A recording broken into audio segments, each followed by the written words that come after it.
안녕하세요. 상속 전문 법률사무소 율쌤의 허윤규, 김도윤 변호사입니다. 오늘은 상속과 관련해서 사망보험금이 어떻게 처리되는지 그리고 그와 관련한 재반 문제들에 대해서 한번 알아보려고 하는데요. 변호사님, 구체적으로 어떤 내용이죠? 네, 보통 이제 그 상속이 개시가 되면은 상속재산 분할 문제가 대두되게 되고 상속재산 분할은 이제 남아있는 재산에 대해서 상속인들이 어떻게 나눠 가져야 될지 문제가 되죠. 그래서 보통 상속재산 하면은 보통 부동산, 뭐 예금, 뭐 현금이죠. 그다음에 뭐 주식 이 정도 문제가 되는데 오늘은 그 망인의 사망으로 인해서 지급되는 생명보험계약 그 보험금에 대해서 이것이 상속재산 분할의 대상이 되는지 등에 대해서 좀 말씀드리려고 합니다. 생명보험금은 망인이 직접 보유한 재산이 아니라 망인이 사망했을 때 보험사로부터 유족에게 지급되는 금원이잖아요. 그렇죠. 이걸 상속재산이라고 할 수 있나요? 네, 말씀하신 대로 생명보험금은 망인이 직접 보유한 것이 아니라 망인의 사망으로 인해 가지고 직전에 그 생명보험 계약 등에 의해서 지급되는 금액인데요. 그래서 상속에 있어서 좀 특별하게 지급을 하고 있습니다. 생명보험은 보험계약자, 피보험자, 그 다음에 이제 수익자라는 개념이 있는데요. 보험계약자는 보험회사와 보험계약을 체결하는 사람이고 보통 보험금을 납부하는 사람이죠. 그다음에 이제 피보험자는 그 보험사고, 보통 이제 사망이라는 보험사고에 그 발생이 되는 자고 피보험자가 사망하면 그때 비로소 이제 보험금이 지급되죠. 그다음에 이제 수익자는 실질적으로 이제 보험사고 발생 시에 그 보험금을 받는 보험금 청구권자를 말하는데요. 그래서 이제 부모님들이 생전에 이제 보험 계약을 체결하면 부모님이 보통 보험 계약자가 되고 본인들이 피보험자가 되면서 수익자로 보통 자녀로 지정하게 되는 것입니다. 그래서 즉 보험금 청구권은 상속에 의해서 발생하는 권리가 아니라 그 생전의 보험 계약에 의해서 발생하는 권리이기 때문에 원칙적으로 상속재산 분할 대상이 아니고 그래서 당연하게 그 상속재산 분할 협의나 소송의 대상이 아닙니다.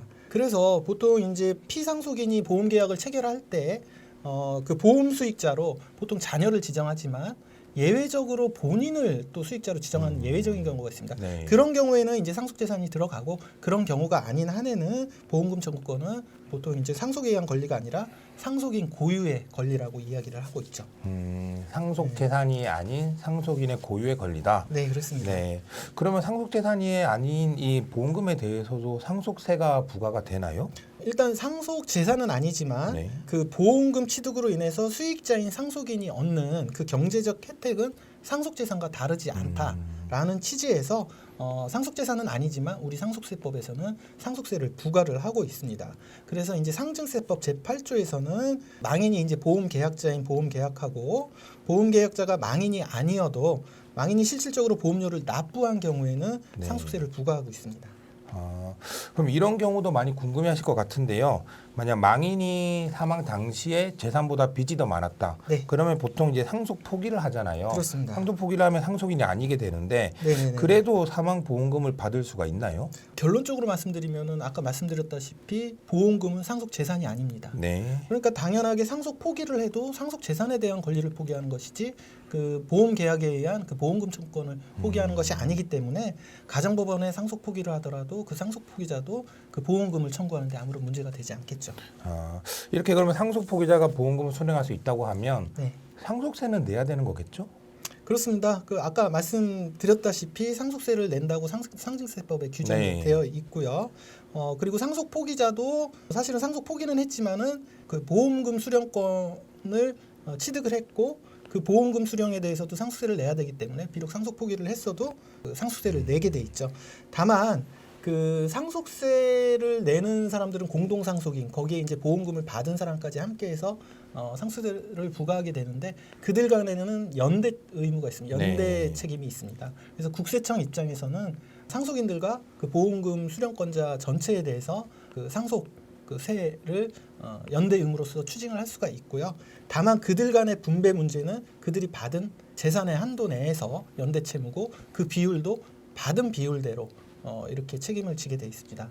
그래서 상속인 중에 일부가 다른 상속인의 부담 부분까지 그 세금을 부담했다면 당연히 사후에 그 부담하지 않은 상속인에게 구상 청구를 할 수가 있는 거죠. 네, 그렇군요. 근데 보험 계약 시에 이제 수익자를 지정하지 않는 경우도 있잖아요. 네네네. 그런 경우에는 어떻게 되는 거죠? 네, 보통 뭐 서두에 말씀드렸다시피 보통 부모님께서 계약을 체결하시면서 네. 당연히 수익자를 지정하는 경우도 있지만 지정하지 않는 경우도 상당히 많고요. 네. 경우에 따라서는 특정인 누구라고 지정하지 않고 그냥 법정 상속인이라고 하는 경우도 있습니다. 어느 경우에나 수익자를 지정하지 않은 경우나 법정 상속인으로 한 경우나 두 가지 모두 그 민법상 법정 지분에 따라서 상속인들이 권리를 취득한다고 볼 수 있습니다. 네, 알겠습니다.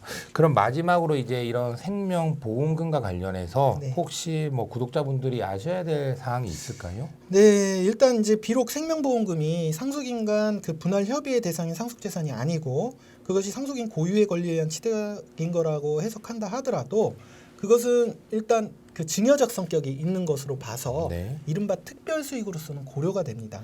즉 상속재산이 아니더라도 특별 수익으로 고려된다는 얘기죠. 그 특별 수익이라는 것에 대해서 좀 설명이 필요할 것 같은데요. 예, 특별 수익 뭐 저희 예전에도 많이 말씀드렸지만은 일반적으로 증여나 유증을 말하는 네. 것이죠. 상속인 중에 미리 증여나 유증을 받은 사람이 있다면 이미 상속분을 받은 것이다. 그래서 남은 재산에서 그만큼 공제하고 남은 재산에서 적게 받아간다. 이런 보험금을 받으신 분들도 특별 수익으로서 고려가 되기 때문에 남은 상속 재산에서 그만큼 공제가 되고 고려가 되어서 덜 받게 되는 경우도 있을 수 있고요. 네. 더 나아가서는 그 보험금이 상당히 거액이다라고 하면 다른 상속인으로부터 유류분을 청구받을 수도 있는 사안이 생길 수도 있습니다.